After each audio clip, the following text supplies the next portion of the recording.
నమస్తే ఓర్గలు 9 నేషన్ టీవీకి స్వాగతం. దేశ రాజధాని ఢిల్లీ హైటెన్షన్ వాతావరణం నెలకొంది. బెయిల్పై వచ్చిన ఢిల్లీ సీఎం అరవింద్ కేజ్రీవాల్ ఎన్నికల ప్రచారాన్ని హోరెత్తించారు. ఆమ్ ఆద్మీ పార్టీ అగ్రనేతలు రాజకీయంగా ఎదుర్కొనివ్వకుండా బీజేపీ అరెస్ట్ చేయడానికి బీజేపీ ఆపరేషన్ ప్రారంభించిందని అరవింద్ కేజ్రీవాల్ ఆరోపించారు.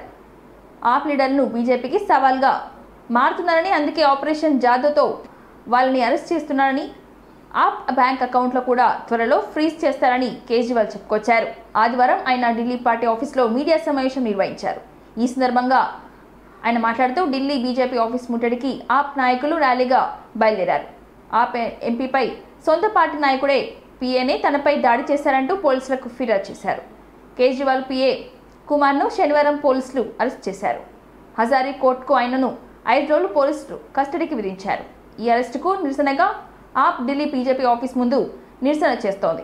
ఈ కార్యక్రమానికి ఢిల్లీ ఆమ్ ఆద్మీ పార్టీ నాయకులతో పాటు ఇండియా కూటమి నాయకులు కూడా వస్తున్నారు.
నిరుద్యోగులారా, విదేశాల్లో ఉద్యోగాలంటే గుడ్డిగా నమ్మకండి. డేటా ఎంట్రీ ఆపరేటర్ ఉద్యోగాలంటూ కొలంబియాకు తీసుకెళ్తానంటూ నిరుద్యోగులతో చైనా కంపెనీలు బలవంతంగా సైబర్ నేరాలకు చేయిస్తున్నారు.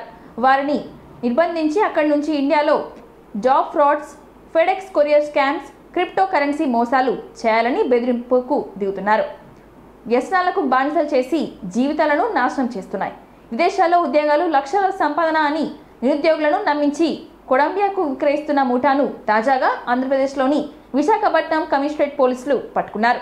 ఈ కేసులో 3 ఏజెంట్లు అరెస్ట్ చేశారు. కొలంబియాకు దాదాపు 5,000 మందిని వారు పంపించడం జరిగింది. ఇలాంటి ఏజెంట్ల పట్ల అప్రమత్తంగా ఉండండి, ఉద్యోగం ఇస్తామని అనగానే నమ్మి విదేశాలకు వెళ్లి సైబర్ నేరగాళ్ల వలలో పడకండి అని వాళ్ళు సూచించారు. ఎంట్రీ ఆపరేటర్ అని ఉద్యోగం ఇప్పిస్తామని చెప్పేసి వీళ్ళందరినీ ఫస్ట్ బ్యాంకాక్ రప్పించి బ్యాంకాక్ నుంచి మళ్లీ కంబోడియాకి తరలించడం. ఈ విధంగా దాదాపు 150 fellows 150 persons from Andhra Pradesh have been trafficked to Cambodia అండి. కంబోడియాలో తీసుకువెళ్లేసి వీళ్ళ ద్వారా అక్కడ మన వేరియస్ ఆన్లైన్ స్కామ్స్ ఏదైతే ఉందో అదంతా కూడా బలవంతంగా వీళ్ళని ఒక రూమ్ లో కూర్చోపెట్టేసి వాళ్ళకి భోజనాలు ఇవ్వకుండా ఈ విధంగా వాళ్ళ మీద ఒత్తిడి తీసుకొచ్చేసి వాళ్ళ ద్వారా ఇండియాలో స్కామ్స్ నడిపించటం. ఇండియాలో ఆన్లైన్ స్కామ్స్, డిఫరెంట్ స్కామ్స్ ఏదైతే ఉందో like job scam, online FedEx scam ఉంది, ఫెడెక్స్ కొరియర్ స్కామ్ మీ అందరికీ తెలిసిన విషయం. ఫెడెక్స్ కొరియర్ స్కామ్, తర్వాత క్రిప్టో కరెన్సీ రిలేటెడ్ స్కామ్స్, ఇవి అన్ని కూడా అక్కడ బలవంతంగా ఒక రూమ్ లో కూర్చోపెట్టేసి టాస్క్ గేమ్ స్కామ్స్ ఇవి అన్ని కూడా మన వాళ్ళందరినీ కూడా ఇక్కడ నుంచి డేటా ఎంట్రీ ఆపరేటర్ ఉద్యోగం ఇప్పిస్తామని చెప్పేసి వీళ్ళ దగ్గర నుంచి కొంతమంది ఏజెంట్స్ ఉన్నారు, మన ఇండియన్ ఏజెంట్సే ఉన్నారు. ఆ ఇండియన్ ఏజెంట్స్ వీళ్ళ దగ్గర నుంచి ఇక్కడ లోకల్ గా ఎవరినైతే మేము ఇప్పుడు అరెస్ట్ చేసినామో వాళ్ళు ముగ్గురిని మేము పట్టుకున్నాము. వాళ్ళు వీళ్ళ దగ్గర నుంచి అన్ఎంప్లాయిడ్ యూత్ దగ్గర నుంచి 1.5 lakhs చొప్పున కలెక్ట్ చేసుకుని తర్వాత 1.5 lakhs లో 80,000 కంబోడియా వాళ్ళకి ఇస్తారు. ఎవరికి? కంబోడియా వాళ్ళకు. వాళ్ళు వీళ్లకు మన దగ్గర నుంచి వెళ్లే వాళ్లకు పాస్పోర్టు, తర్వాత అక్కడ అకామిడేషన్ అండ్ వీసా ఫీజు ఇదంతా కట్టాలి. కాబట్టి వాళ్ళు ఈయన దగ్గర నుంచి, మన దగ్గర నుంచి ఎవరైనా మన పంపిస్తున్న మనిషి దగ్గర నుంచి 1.5 lakhs వసూలు చేస్తారు. దాంట్లో 80,000 కంబోడియా వాళ్ళకి పంపిస్తారు. కంబోడియాలో ఫర్దర్ ఏజెంట్స్ ఎవరైతే ఉన్నారో వాళ్ళకు 80,000 పంపించేసి వీళ్ళు 70,000 ప్రాఫిట్ రూపంలో వీళ్ళ దగ్గర పెట్టుకుంటారు. ఆ విధంగా ఉన్న ముగ్గురు ఏజెంట్స్ ఎవరైతే దాదాపు 150 ఎక్స్టార్షన్, రాంగ్ఫుల్ కన్ఫైన్మెంట్ ఈ సెక్షన్స్ కింద, క్రిమినల్ కాన్స్పిరసీ ఆల్సో ఈ సెక్షన్స్ కింద వీళ్ళ మీద కేసు నమోదైంది. ఇక్కడ షేర్ చేస్తాము. వీళ్ళు ఈ మీకు ఈ ప్రెస్ రిలీజ్ లో కూడా మేము ఆ కాంటాక్ట్ నంబర్ అన్ని కూడా ఇస్తాము. ఇది ఆ ఫ్యామిలీ మెంబర్స్ అందరు కూడా తెలవాలి. ఎందుకంటే వాళ్ళు అక్కడ బాగా కష్టపడుతున్నారు. ఎందుకంటే వాళ్ళకి భోజనం ఇవ్వకుండా, శాలరీ ఇవ్వకుండా, ఆ విధంగా వాళ్ళందరి మీద కూడా బాగా పెద్ద యత్నంలో అత్యాచారం జరుగుతుందని చెప్పేసి వీడియో కాల్స్ ద్వారా కూడా ఇక్కడ నుంచి వెరిఫై చేసుకున్నాం. ఈ ఏజెంట్స్ ఎవరైతే అక్కడ పంపించారో వీళ్ళు వాళ్లతో మా ముందే వీడియో కాల్ చేసేసి వాళ్ళందరూ కూడా ఏడుస్తున్నారు. వాళ్ళందరూ కూడా ఇల్లీగల్ కస్టడీలో అక్కడ ఉన్నారు. వీళ్ళు కనీసం 1 year పని చేయాలట. అక్కడ 1 year వాళ్లకు స్లేవ్స్ బాండెడ్ స్లేవ్స్ వాళ్లకు పని చేయాలట. అది కూడా ఎట్లా, అక్కడ వెళ్లి మన వాళ్ళ ద్వారానే ఇండియాలో స్కామ్స్ నడిపించటం.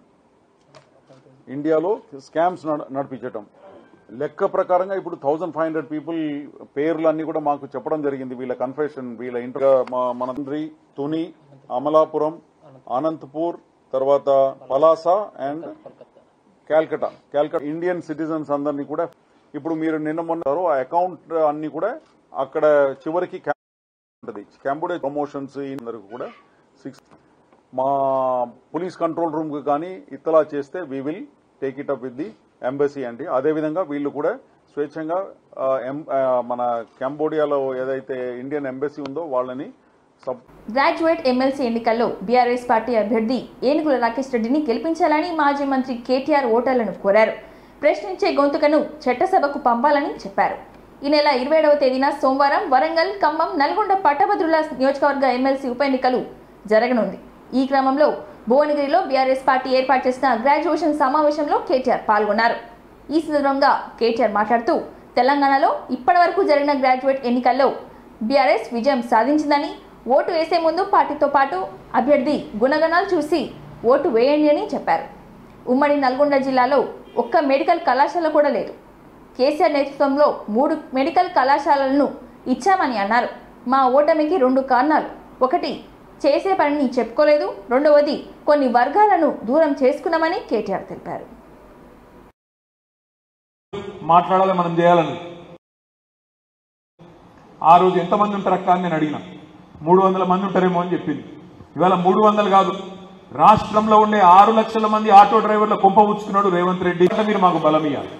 జెడ్పీటీసీలో ఎన్ని సానుభూతి నాటకాలు ఆడినా, బిట్స్ పిలానీ లాంటి ఒక మంచి విద్యా సంస్థలో మాస్టర్స్ చేసి గోల్డ్ మెడల్ సంపాదించి అక్కడి నుంచి అమెరికాకు పోయి 7 ఏళ్ల పాటు అమెరికాలో అత్యున్నత స్థాయిలో కోట్లు సంపాదించే ఉద్యోగం చేస్తూ ప్రజాసేవ మీద మమకారంతో ప్రజా జీవితంలో ఉండాలన్న ఉద్దేశంతో స్వరాష్ట్రానికి వచ్చి గత 10 ఏళ్లు కూడా ఆనాడు మనం అధికారంలో ఉన్నప్పుడు కూడా మనను ప్రశ్నించిండు, మనతో కొట్లాడిండు. ఆ రోజు బీజేపీలో ఉండే. కానీ ఈరోజు మళ్ళీ ప్రతిపక్షంలోనే ఉంటూ రేపు తప్పకుండా ప్రజల గొంతుకనైతా, మా గ్రాడ్యుయేట్ల గొంతుకనైతా ప్రభుత్వాన్ని ప్రశ్నిస్తా అంటూ ముందుకు వచ్చిన తమ్ముడు ఏనుగుల రాకేష్ రెడ్డి గారికి మీ అందరి ఆశీస్సులు ఉండాలని మనస్ఫూర్తిగా హృదయపూర్వకంగా నేను విజ్ఞప్తి చేస్తాను. ఒక్కటే కారణం, పెద్దలు డాక్టర్ బాబాసాహెబ్ అంబేద్కర్ గారు రాజ్యాంగం రాసినప్పుడే ఒక ఆలోచనతో రాశారు. ఏ సిస్టంలోనైనా ఒక నియంత్రణ, ఒక చెక్ బ్యాలెన్స్ ఉండాలి. అంటే శాసనసభ ఏమైనా తప్పులు చేస్తే, శాసనసభలో గతంలో స్వామి గౌడ్ గారు గెలిచినారు. టీచర్ల సమస్యలు, సర్వీస్ రూల్స్ ఉన్ననాడు 10 ఏళ్లు ఎవరు ఏమన్నా కూడా పట్టించుకోకుండా మన పని మనం చేసుకుంటూ ముందుకు పోయినాం. రైతు బిడ్డలు మీరు ఆలోచన చేయాలి. ఏ ప్రభుత్వం అయితే 100 రోజుల్లో కాదు, వచ్చిన మొదటి రోజే రుణమాఫీ చేస్తా, 2 లక్షల రుణమాఫీ చేస్తా అని చెప్పి మాట తప్పిందో ఆ ప్రభుత్వాన్ని శిక్షించాలా వద్దా మీరే ఆలోచన చేయాలి. 20% కూడా కొనుగోలు కాలే, కల్లాలలో వడ్డట్లే ఉన్నాయి, వానలు చాలా అయినాయి. ఆలోచించమని చెప్పి నేను కోరుతా ఉన్నా. ఆలోచించండి.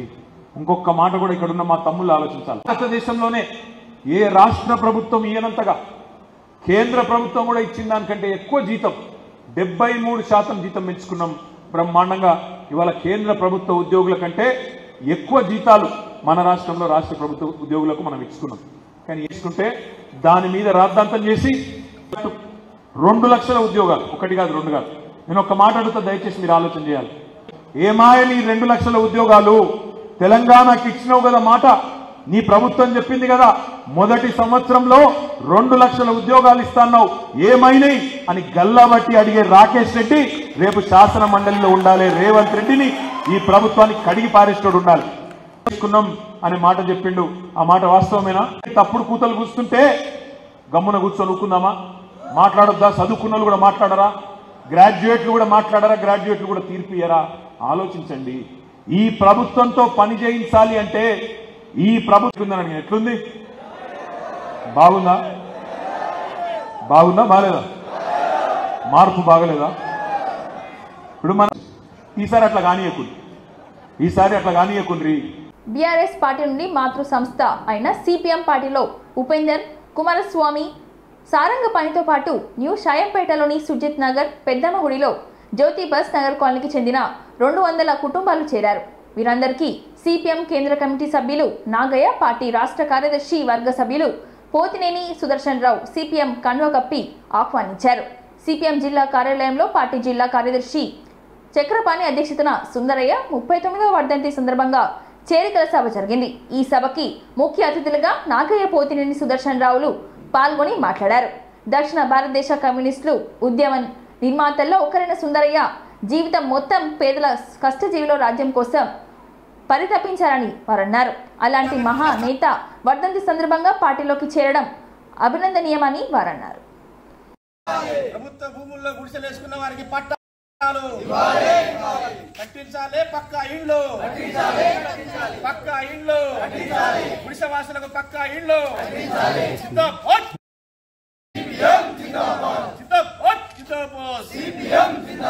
జోహార్ సుందరయ్య గారికి, జోహార్ సుందరయ్య గారికి. సాధిద్దాం సుందరయ్య గారి ఆశయాలను, సాధిద్దాం సుందరయ్య గారి ఆశయాలను. పోరాడదాం సుందరయ్య ఆశయాల సాధనకై.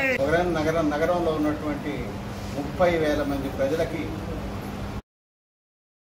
పోరాటం చేసి వాళ్ళందరూ నగరంలో ఉన్నటువంటి 30,000 మంది ప్రజలకి గుడిసెలేసి పోరాటం చేసి వాళ్ళందరికీ పట్టాలు దక్కే విధంగా పోరాటం నిర్వహించడం జరిగింది. ఈ పోరాటంలో ప్రముఖంగా వరంగల్ నగరంలో కార్యదర్శిగా ఉన్నటువంటి జి రాములు గారు ప్రారంభించాడు ఆ పోరాటాన్ని. అందుకని ఆ పోరాటం లోపల అప్పో సమ్మయ్య అమరుడయ్యాడు. ఎందుకంటే రియల్ ఎస్టేట్ వ్యాపారులు ప్రభుత్వ భూముల్ని కబ్జా చేసిన సందర్భంగా ఆ భూముల్లో గుర్తులేసినందుకు కామ్రేడు అప్పో సమ్మయ్యని దారుణంగా హత్య చేశారు. ఆయనకు పెళ్ళై కొత్తగా పెళ్ళైన అదే రకంగా శివనగర్ లోపల అనేక ప్రాంతాల లోపల 30,000 గుడిసెలు వేయడం జరిగింది. ఆ సందర్భంగా కామ్రేడు కుసుమ రఘునాథు, అట్లాగే మన రామసురేందరు, అదే రకంగా ఇట్లాంటి నాయకులందరినీ కూడా ఒక్కల మైసయ్య ఈ మాతో పాటు ఇక్కడ ధర్నా చేస్తున్నప్పుడు హనుమకొండలో కొన్ని లాఠీ చేర్చారు. ఆ దెబ్బలకు తట్టుకోలేక తెల్లారే మనకి చనిపోవడం జరిగింది. ఇట్లాంటి అనేక మంది అమరుల త్యాగాల ఫలితంగానే ఇక్కడ గుడిసెలు నిలబడేది తప్ప ఇంకోటి లేదు. అనేక మంది నాయకుల మీద, కార్యకర్తల మీద, వందలాది మంది మీద కేసులు పెట్టి జైలు జరుగుతుంది. ఇలాంటి పోరాట చరిత్ర కలిగినటువంటి పార్టీ ఎర్రజెండా సిపిఎం పార్టీ. అందుకనే ఇవాళ ప్రజలు ఆ పార్టీని మరిచి ఉండేటువంటి పరిస్థితి చేయడం కోసం అనేక మంది ప్రయత్నం చేశారు. ఒకటే గమనంలో ఉంచుకోండి, దరకదిన గాడిద దొరకదు తప్ప దరకకి సాగు లేదు. ఎర్రజెండాకి ఎప్పుడు సాగు లేదు. దరకదిన గాడిద ఓడిపోయింది ఎన్నికలు. అందుకని ఇట్లాంటి తప్ప ఈరోజు సూర్జిత్ నగర్ నుంచి చేశారు. కాబట్టి లోపల పోరాటాలు మరింత ఉధృతం చేస్తామని చెప్పేసి అనేక మంది ఇళ్ల స్థలాలు రావడానికి, పక్కా ఇల్లు రావడానికి పోరాటాలు నిర్వహిస్తామని చెప్పేసి మీ ద్వారా కమ్యూనిస్టు ఉద్యమ నిర్మాత పుచ్చలపల్లి సుందరయ్య గారి 39వ వర్ధంతి సందర్భంగా ఈరోజు హన్మకొండలో 100 మంది సిపిఎం పార్టీలో చేరడం జరిగింది. ఈ నగరంలో గత అనేక దశాబ్దాల కాలంగా సిపిఎం పార్టీ పేదల కోసం, ఇళ్ల స్థలాల కోసం చేస్తున్నటువంటి కృషిని గమనించి మాకు అండగా ఉండేది ఎర్ర జెండా అని చెప్పేసి భావించి వారు ఈరోజు సిపిఎం పార్టీలో చేరాలని చెప్పేసి నిర్ణయం తీసుకుని వచ్చారు. వారందరికీ సిపిఎం పార్టీ రాష్ట్ర కమిటీ తరఫున అభినందనలు, స్వాగతము తెలియజేస్తూ ఉన్నాము. కేంద్రంలో అధికారంలో గత 10 సంవత్సరాల కాలంలో నుంచి ఉన్నటువంటి బీజేపీ ప్రభుత్వం, రాష్ట్రంలో అధికారంలో ఇప్పటిదాకా ఉన్నటువంటి బీఆర్ఎస్ ప్రభుత్వం ఈ పేదల్ని మోసం చేసింది. వాళ్ళకి ఇల్లు ఇస్తామని చెప్పి, అన్ని సౌకర్యాలు కలగజేస్తామని చెప్పి మోసం చేసినటువంటి ఆ పార్టీల యొక్క నిజమైనటువంటి స్వరూపాన్ని గమనించి వాళ్ళ పేదలు ఎర్రజెండా పట్టుకొని ముందుకు రావడము అనేది ఆహ్వానిస్తూ ఉన్నాం. కాంగ్రెస్ కూడా ఇప్పుడు వాగ్దానం చేసింది, ఇళ్ల స్థలాలకు పట్టాలు ఇస్తామని, అక్కడే ఇల్లు నిర్మిస్తామని చెప్పి గత ఎన్నికల్లో వాగ్దానం చేసింది. బీజేపీ బీఆర్ఎస్ పార్టీలు మోసం చేసినట్లు మోసం చేయకుండా ఖచ్చితంగా ఈ ప్రజలందరికీ వాళ్ళు ఇప్పటికే కొంత స్థలంలో గుడిసెలు వేసుకొని గత కొంతకాలం నుంచి నివాసం ఉంటా ఉన్నారు. వాళ్ళకి తప్పనిసరిగా వాళ్ళు ఇల్లు ఏర్పాటు చేసుకొని ఉన్నటువంటి చోట వాళ్ళకి హక్కుపత్రాలు కల్పించి పట్టాలిచ్చి మీరు ఏదైతే వాగ్దానం చేశారో 5 లక్షలు పెట్టి ఇల్లు నిర్మిస్తాము అని చెప్పి ఆ వాగ్దానాన్ని నెరవేర్చాలని చెప్పేసి కాంగ్రెస్ ప్రభుత్వాన్ని కోరుతా ఉన్నాం. కాంగ్రెస్ ప్రభుత్వం పేదల యొక్క ఈ కోరికని ఆమోదించి అమలు చేస్తుంది అని చెప్పేసి ఆశిస్తున్నాం.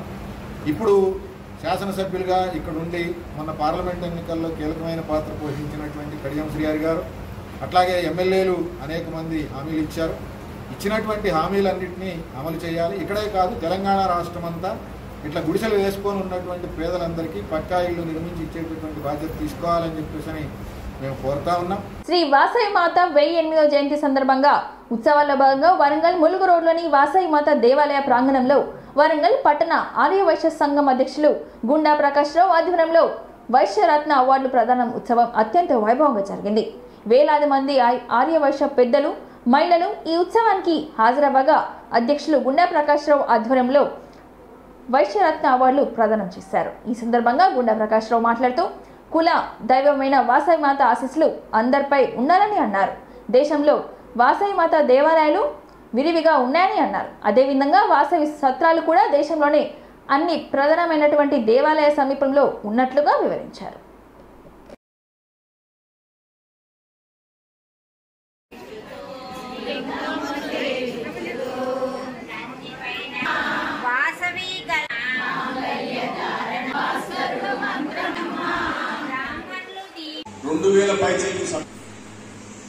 పట్టణారవేశ సంఘంలో 11 పర్పస్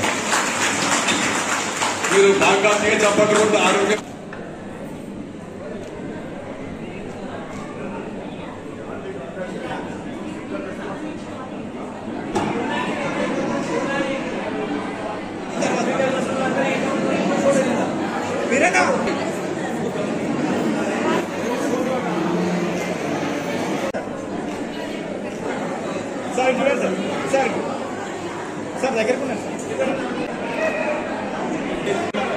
ఈరోజు వాసవి అవార్డుని పుణ్య దంపతులకు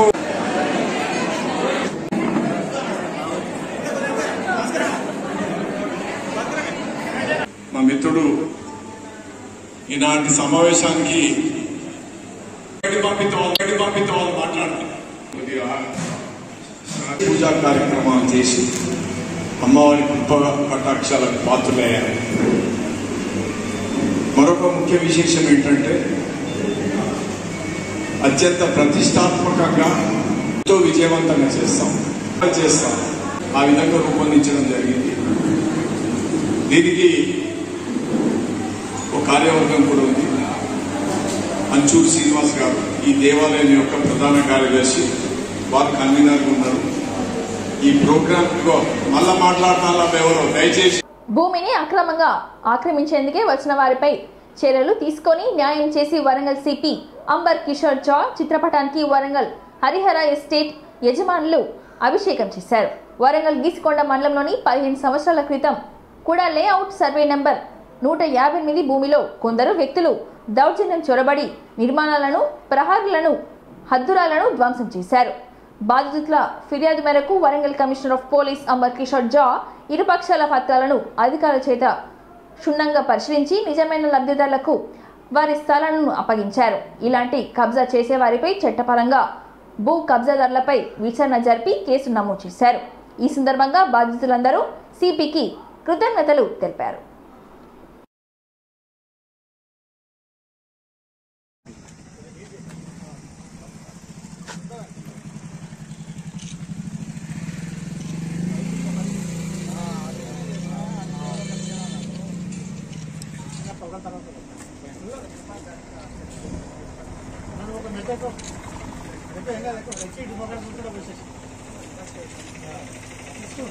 గట్టిగా వస్తున్నా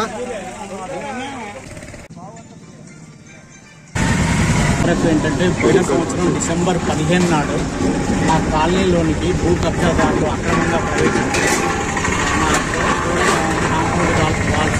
భూములను కూల్చడం జరిగింది. డిసెంబర్ 15 నాడు జరిగింది సంఘటన. దాని మీద మేము సిపి గారిని కలిసి కంప్లైంట్ ఇవ్వడం జరిగింది. సిపి గారు ఏంటంటే టాస్క్ ఫోర్స్ ఏసీపీ గారికి అసైన్ చేశారు. టాస్క్ ఫోర్స్ డిపార్ట్మెంట్ తరఫున విచారణ జరిగింది. ఆ విచారణలో కంప్లీట్ 20-30 ఏళ్ల నుంచి ఉన్న లింక్ డాక్యుమెంట్స్ అన్ని కూడా వాళ్ళు చెక్ చేసుకున్నారు. 2009లో కూడా లేఅవుట్ పర్మిషన్ ఇచ్చింది. అన్ని పరిశీలించిన తర్వాతనే మాదే కరెక్ట్, మేమే పొజిషన్ ఉన్నామని పోలీస్ డిపార్ట్మెంట్ నిర్ధారణకు వచ్చిన తర్వాత అవతలి వారిపై కేసు నమోదు చేయడం జరిగింది. ఆ సంతోషంలో మేము ప్లాట్ సభ్యులమందరము సిపి గారికి ధన్యవాదాలు చెప్తూ పాలాభిషేకం చేశాము. ఇది అంటే కృతజ్ఞతా భావంతో, ఏం లేదు. Thank you very much.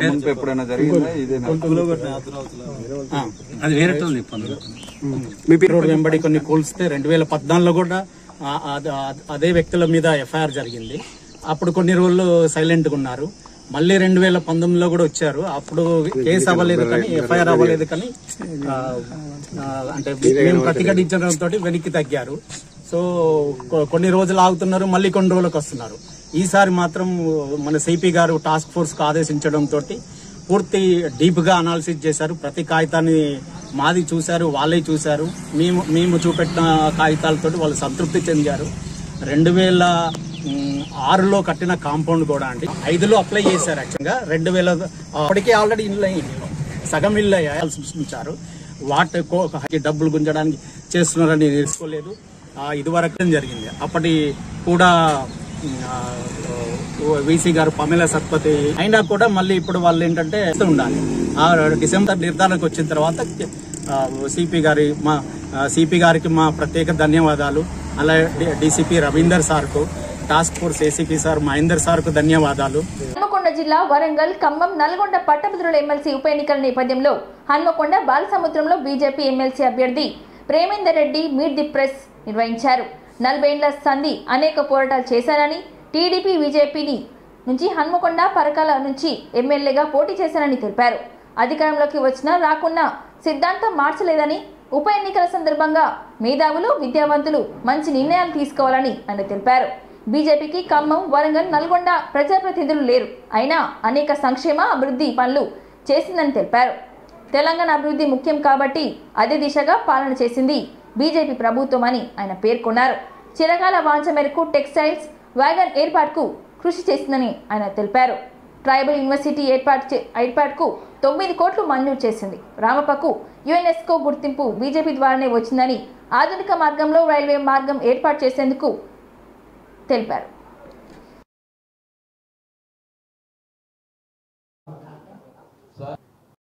ఇదొక చారిత్రాత్మకమైన ఎన్నిక, ఈ ఉప ఎన్నిక. భారతీయ జనతా పార్టీకి వరంగల్లో కానీ, ఖమ్మంలో కానీ ఈ ప్రాంతానికి కొన్ని వేల కోట్ల రూపాయల యొక్క అభివృద్ధి నిధులను ప్రధానమంత్రి నరేంద్ర మోడీ నాయకత్వంలోని కేంద్ర ప్రభుత్వం ఇక్కడ ఇవ్వడం జరిగింది. అంటే పార్టీలు ముఖ్యం కాదు, రాజకీయంగా మాతో కలిసి వచ్చే పార్టీ అధికారంలో ఉన్నదా, మాతో విభేదించే పార్టీ అధికారంలో ఉన్నదా అనేది అభివృద్ధి ముఖ్యం. ఎందుకంటే తెలంగాణ ఏర్పాటులో ఇటు క్షేత్రస్థాయిలో కానీ, అటు పార్లమెంట్లో కానీ కీలక పాత్ర వహించింది. భారతీయ ముందుకు తీసుకెళ్లాలి, తెలంగాణ ప్రాంతాన్ని అభివృద్ధి చేయాలి అనే ఒక చిత్తశుద్ధితోని నరేంద్ర మోడీ గారి ప్రభుత్వం ప్రయత్నం చేసింది. Manufacturing, coach manufacturing, wagon manufacturing unit వచ్చింది. అది కేవలం ప్రారంభమే. రాబోయే రోజుల్లో దాంట్లో అనేక రకాల ఇంకా ఇంజన్లు కానీ ఏవైనా తయారు కావడానికి అవకాశం ఉంది. దగ్గర నుంచి డిమాండ్ ఉంది వరంగల్ ఉమ్మడి జిల్లా ప్రజలకు. కానీ మరి మరో పార్టీ కానీ ఎవరు కూడా కమలాపూర్ని ఇంతవరకు తీసుకురాలేదు, ఆజంజాయి మిల్లుని తీసుకురాలేదు. కానీ నరేంద్ర మోడీ నాయకత్వంలోని కేంద్ర ప్రభుత్వం ఖమ్మం జిల్లా పక్కనే ఛత్తీస్గఢ్ ఈ ప్రాంతం అంతా గిరిజనులతో నిండి ఉంది.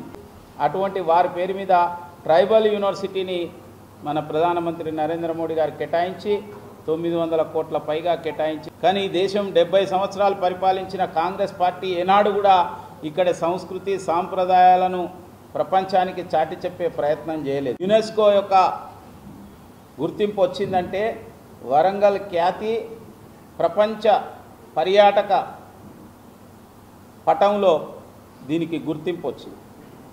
రాబోయే రోజుల్లో పునర్వైభవం,